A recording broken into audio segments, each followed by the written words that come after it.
بسم اللہ الرحمن الرحیم اللہم صلی علی سیدنا مولانا محمد بارک وسلم صلاۃ و سلام علیک یا رسول اللہ صلی اللہ علیہ وسلم۔ تفسیر کے سلسلے میں سورہ بقرہ کی آیت نمبر 102۔ اللہ رب العزت ارشاد فرما رہا ہے وَاتَّبَعُوا مَا تَتْلُو الشَّيَاطِينُ عَلَى مُلْكِ سُلَيْمَانَ، اور اس کے پیرو ہوئے جو شیطان پڑھا کرتے تھے سلطنت سلیمان کے زمانے میں۔ وَاتَّبَعُوا یہ اتباع سے ہے، اور اتباع کے معنی کسی کے پیچھے چلنا، کسی کی پیروی کرنا۔ ما تتلو یہ تتلو تلاوت سے ہے، تلاوت کے معنی ہے کسی چیز کو کسی کے بعد میں کرنا۔ تلا یتلو یعنی ایک چیز کا دوسری چیز کے بعد میں ہونا۔ پڑھنے کو تلاوت اس لیے کہتے ہیں کہ پڑھنے والا جو کچھ پڑھتا ہے اس کو پیچھے چھوڑ جاتا ہے، پھر وہ آگے بڑھ جاتا ہے، تو اس لیے کہا گیا تتلو۔ شیاطین یہ شیطان کی جمع ہے۔ شیطان یہ شطنن سے بنا ہے۔ شطنن کے معنی فساد کے ہوتا ہے، لہٰذا ہر فسادی آدمی کو لغت کے اعتبار سے شیطان کہا جا سکتا ہے۔ تو جو فتنہ فساد برپا کرے اس کو کہتے ہیں شیطان۔ یہ شیطان جو ہے اس کو ابلیس بھی کہتے ہیں، اور یہ ابلیس تمام جناتوں، شیطانوں، خبیثوں کا باپ ہے۔ یہ ابلیس جو ہے اس کے بارے میں کہا گیا ہے کہ اس کے ایک ران میں مردانہ علامت اور دوسرے ران میں نسوانی علامت ہوتی ہے، اور وہ خود ہی حاملہ بھی ہوتا ہے، بچے بھی پیدا کرتا ہے۔ اس طرح سے جو ہے شیطان کے پیدا ہونے کے اور بھی بہت سے اسباب ہیں، جیسا کہ حدیث پاک میں آیا ہے کہ جب کوئی بچہ پیدا ہوتا ہے تو اس کے ساتھ میں ایک شیطان بھی پیدا ہوتا ہے۔ اس شیطان کو ہمزاد کہتے ہیں کہ وہ انسان کے رگوں میں اس کے خون کے ساتھ دوڑتا رہتا ہے۔ اس لیے جب انسان کوئی غلطی کرتا ہے تو کیا کہتے ہیں کہ شیطان اس پر حاوی ہو گیا ہے، شیطان اس پر غالب آ گیا ہے۔ تو یہ ہر انسان کے ساتھ میں ہوتا ہے۔ حضور صلی اللہ علیہ وسلم نے جب صحابہ سے یہ بات بیان فرمایا تو صحابہ کرام نے پوچھا یا رسول اللہ صلی اللہ علیہ وسلم کیا آپ کے ساتھ میں بھی یہ شیطان پیدا ہوا؟ تو حضور نے فرمایا ہاں، میرے ساتھ میں بھی یہ شیطان پیدا ہوا، لیکن میرے رب نے مجھ پر کرم فرمایا کہ وہ شیطان خود مجھ پر ایمان لے آیا۔ وہ شیطان خود مجھ پر ایمان لے آیا، اور جب وہ مجھ پر ایمان لے آیا تو اب وہ مجھ کو برائی کی طرف نہیں نیکی کی طرف رہنمائی کرتا ہے، بھلائی کی طرف رہنمائی کرتا ہے۔ تو شیطان انسان کو برائی کی طرف لے جانا چاہتا ہے۔ اب انسان کو چاہیے کہ وہ شیطان کے بہکاوے میں نہ آئے۔ شیطان کے اس اثر سے کوئی نہیں بچتا ہے۔ حدیث پاک میں ہے کہ جب بچہ پیدا ہوتا ہے تو شیطان اپنی کوہنی سے یا اپنی انگلیوں سے بچے کی کوکھ میں مارتا ہے، کونچا مارتا ہے، اور جو بچے کی کوکھ میں وہ مارتا ہے تو بچہ رونے اور چلانے لگتا ہے۔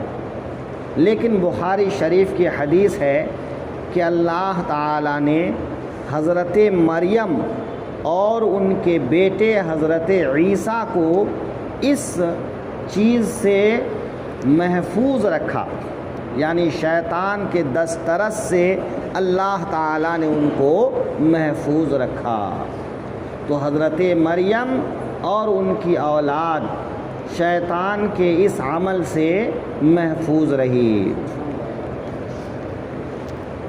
علی ملک سلیمان، سلیمان کی بادشاہت پر، یعنی حضرت سلیمان علیہ السلام کے زمانے میں چونکہ جناتوں اور انسانوں کو آپس میں مل کر کام کرنا ہوتا تھا، حضرت سلیمان کے ماتحت جنات کو بھی اللہ تعالیٰ نے کر دیا تھا، تو یہ جنات سے بڑے بڑے کام لیے جاتے تھے، بڑی دیواریں بنانا ہو، حوض بنانا ہو، سڑکیں بنانا ہو، یعنی جو بڑے محنت کے کام ہوا کرتے تھے جناتوں سے لیا جاتا تھا، تو وہ آپس میں لوگوں کے ساتھ میں ملتے جلتے تھے، تو لوگوں کے سامنے یہ جنات جو ہے بڑی ڈینگ مارتے تھے اور عجیب و غریب حرکتیں کرتے تھے، عجیب و غریب کام کرتے تھے۔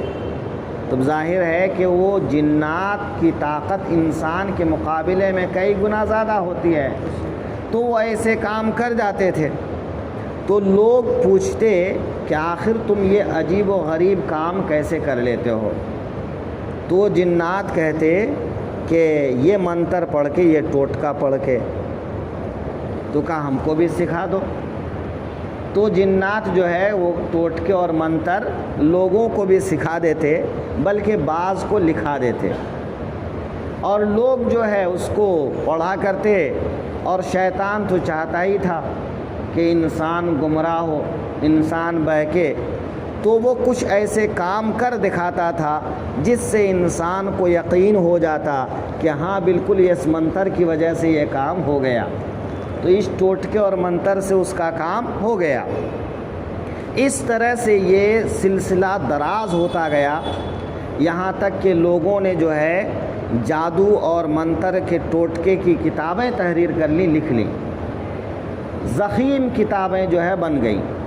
یہ بات دھیرے دھیرے حضرت سلیمان علیہ السلام کے کان تک پہنچی، تو حضرت سلیمان علیہ السلام نے کہا تمام شیطانوں کو اکٹھا کرو اور حکم دو کہ آج کے بعد وہ لوگوں کے ساتھ ملنا جلنا نہیں کریں گے، وہ الگ کام کریں گے اور لوگ الگ کام کریں گے، اب وہ لوگوں کے ساتھ میں نہیں مل سکتے۔ تو حضرت آصف ابن برخیا جو ان کا وزیر تھا، انہوں نے تمام شیطانوں کو بلا کر یہ حکم جاری کر دیا، اور حضرت سلیمان نے اپنے وزیر سے کہا کہ تمام کتابیں جو جادو کے لیے اب تک لکھی جا چکی ہیں وہ سب کے سب اکٹھا کرو اور انہیں ایک صندوق میں بند کر کے میرے تخت کے نیچے اسے دفن کر دو۔ تو آصف ابن برخیا نے ایسا ہی کیا۔